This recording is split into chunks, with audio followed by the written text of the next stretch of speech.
This is really exciting. I'm here with Marco from Kunos. Ciao. And first glimpse at 0.4 update of Assetto Corsa EVO. I'm at Alton Park in a Caterham. So I love this, being from the UK. Of course. And it's a very popular track in sim racing. Yeah. Just want to start you off with maybe an easy question. Yeah. I think Nordschleife, Alton Park, and Road Atlanta. Yeah. The track. Why those tracks? Why? Yeah, Nordschleife, I guess we know. Nordschleife is a Nordschleife. Road Atlanta is a brand new track in the Assetto Corsa franchise. Yeah. We never reproduced it before in AC1 or AC Competizione. And it is one of the most old classic style racetracks. Yeah. It's quite lovable to drive in because it is a quite challenging track. Some bands are totally blind. But once you start to know and take confidence with the track, it's quite addictive. Bit of a roller coaster. It became one of my favorite tracks in the game. Alton Park is quite a classic British landscape. It's beautiful like Brands Hatch. Yeah. You have a great view about many of the bends. Yeah. So that is a very technical track. And you can have a lot of fun even with cars like the Mini Cooper or not so powerful cars because the speed is not the key but the driving technique. Yeah. And for example, the Mini Cooper has been reproduced with the standard engine in the 1.6 VTEC Honda engine. Okay. And to me personally, is one of the most beautiful front-wheel drive cars to drive because you can get a great feeling. The car is brutal, and the combination between the car and this kind of track is perfect. So personally, as someone who drives a 1.6 turbocharged front-wheel drive Peugeot RCZ, that sounds right up my street. You lucky bastard. I like it, yeah, I like it. And I may take my car to Alton Park and do a track day.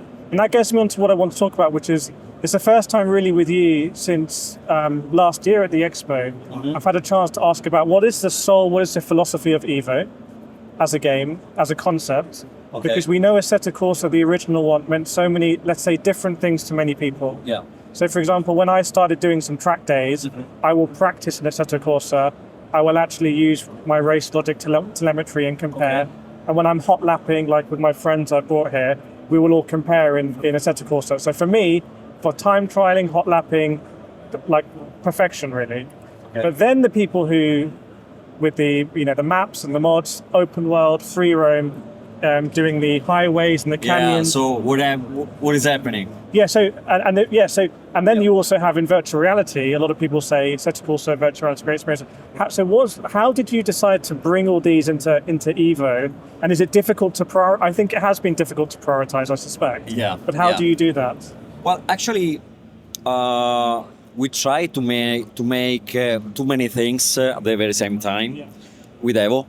So we prioritized some specific aspects of the production so that we can go more step by step.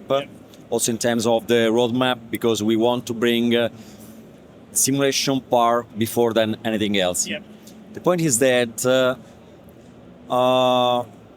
even if, as you can see around, there is a lot of interest about sim racing, but it is still a niche for a limited number of gamers and users. Yeah. The costs of the production, licensing are getting huge and huge. Mm-hmm. And also the community, they always want more and more. Yes. And the balance between the costs and to make it sustainable are quite challenging. So would you say right now, what is the focus right now for you in terms of the thing you want to nail? Well, the point with EVO is that we don't want to give up in terms of simulation value. So we don't want to make any simcade or arcade thing just to collect more users. We want to keep the original DNA of the Assetto Corsa franchise. And to answer your question, the free roam is something that can embrace a broader audience that maybe come from other kind of games that can fall in love with the Assetto Corsa concept, but not with the need to learn a track, to go too fast and just to have the pleasure of driving. The vision with Evo is that once we establish the pillars in terms of simulation value, tire model, game modes like the multiplayer now, time attack, full race weekend, and so on.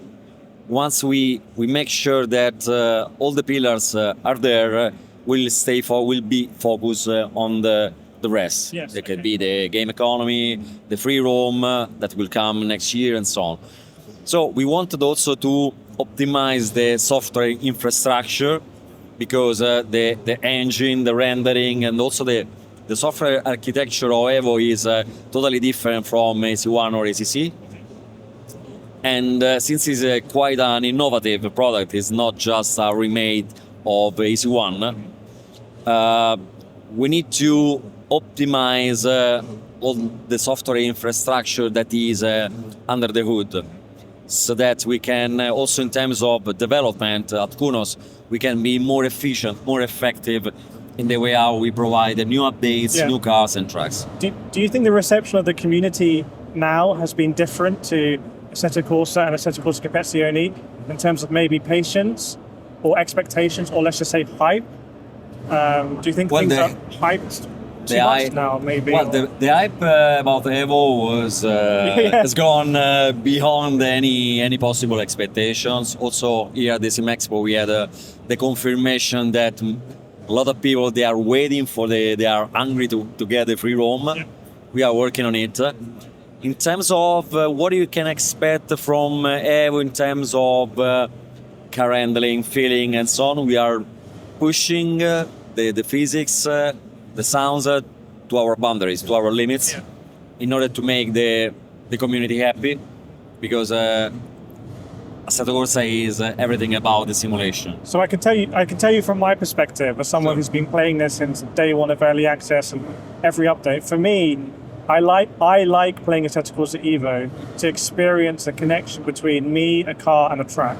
And actually, personally, for me, multiplayer in this kind of experience is actually secondary, because for me, it's a very personal experience, and it's not even always I'm looking at the delta at the beginning. I'm kind of feeling the soul of the car. How does the car like to be driven? What's fun? Being at Donington in the BMW and kind of caressing it. So for me, that's the soul of it. But I'm just aware that other people have different expectations. But it sounds like, the Nordschleife for me now, great. I can take all these cars that I trust that Kunos is not going to rush adding a car until they're happy with it. Absolutely. And now I can experience at the Nordschleife rather than, let's say, not saying any names, but some games that have 400 or 500 cars, they can maybe can be the handling is always the same. If you have 2 cars or 200, it doesn't make any difference. I get it. So I'm conscious that I want to speak to you in a separate video about Assetto Corsa Rally, which I was not expecting. Do you have any final thoughts right now on EVO, especially the community? There was big hype. The hype called the roadmap changed, and now is it kind of we're kind of back to updates with cars, tracks, quality of life, improved handling, and this pace of getting better every time. Considering that we are now close to the 4th release of Evo, and we had 3 different iterations and updates for the tire model, for example. We worked a lot in terms of how the suspension and the tire works, especially on curbs and things like this. Before we understand that all the product need to be evolved during the early access, also following the feedback from the community, from the real drivers, and so on.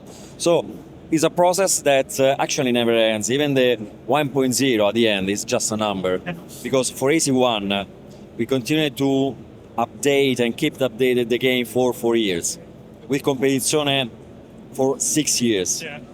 Evo has been designed from scratch to be evolved for a lot of years, not just because of the modding of the other stuff, but because we are creating an ecosystem that people can live with for decades, possibly.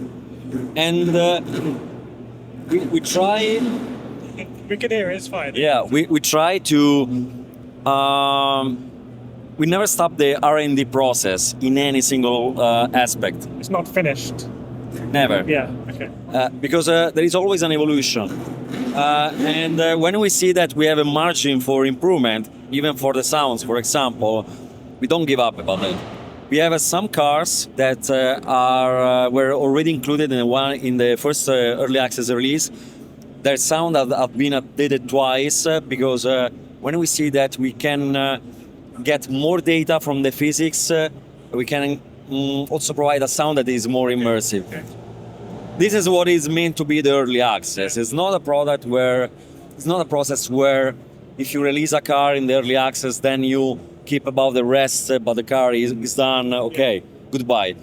We evolve the overall product altogether because we don't want to see in a condition where some cars, in terms of physics, graphics, or sounds handling, behave well, and others that have a different kind of quality. That means that when we see that a car that we have released before can get some improvement, we go back on it with a back and forth process that is quite expensive, quite mental. Yeah. Sometimes it's not sustainable, but this is the DNA of Assetto Corsa franchise. And just one final question on what we're talking about Evo, because I've been asked to say, we're in the Fanatec booth here. Yeah. Full force, cruise force, these kind of additional things, are they important to you? There seems to be, with developers and the hardware manufacturers, sometimes a gap that is not happening. Well, we are in direct touch with all the manufacturers so that when they come with some new SDK or a new device and so on, they keep us updated about that. And we need to schedule when to work on a specific SDK or a new feature of the steering wheel so that they can't come all together. Now we have the True Force.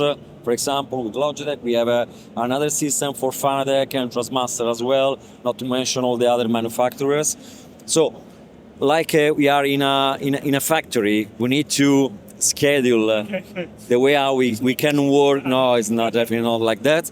Also because you see that the software panels of each wheel is becoming much and complicated, so that you have a lot of values that you need to tweak. So sometimes it's quite difficult to us to understand what the driver is feeling, what the gamer is feeling, because we don't know which kind of values he's tweaking on his own setup. What we are going to do, for example, we will provide a guide, an online guide, with our recommendation settings for each single wheel, so that you can start from that setup and eventually But you again, can like tweak. you say, the drivers will update, it will get outdated, and it's always a moving. It's a nightmare. It's a nightmare. But it's on your radar. It's on your radar. We have so many device manufacturers right now, and they always give us the very latest products, updates, and so on. So we saw with Logitech. we have one guy that his work is just providing the support for all these devices. Yeah. Cool. Well, there we have it. Right. Next up, we're going to talk a little bit about rally.